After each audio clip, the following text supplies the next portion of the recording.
أكدت أبحاث عديدة أن هناك علاقة وطيدة بين العفو والصفح وبين صحة الإنسان.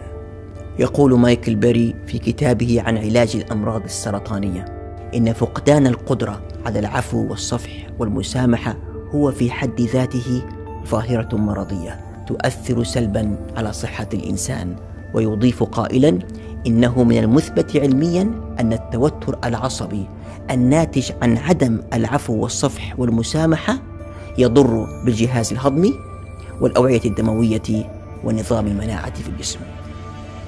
عدم العفو والصفح ينهك الجهاز العضلي نتيجة التوتر العضلي المستمر، ويزيد من نسبة الإصابة بالصداع وآلام المفاصل والدوار والإحساس بالتعب والإرهاق وفقد التوازن، كما يسبب آلاما مزمنة في مناطق مختلفة بالجسم والتأخر في إصلاح الخلايا والأنسجة التالفة أو إصلاحها بطرق غير سليمة، وإضعاف القدرة على الإصلاح والشفاء بشكل عام.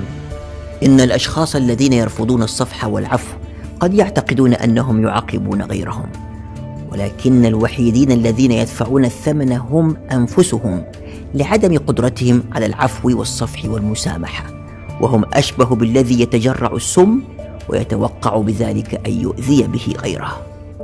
يقول بعضهم: لكني لا أستطيع أن أعفو وأصفح، فهو أمر غير طبيعي.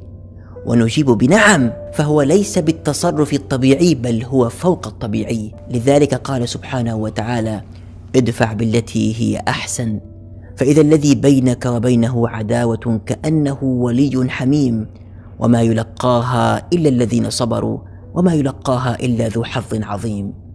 إنها عمل متعمد مقصود أن أتخذ قرارا بالعفو وأن أدفع بالتي هي أحسن امتثالا لأمر الله ورغبة في رضاه، فإن فعلت وطوعت نفسك لذلك فإن الله سيكرمك ويلين قلبك ويملأه حبا لمن حولك.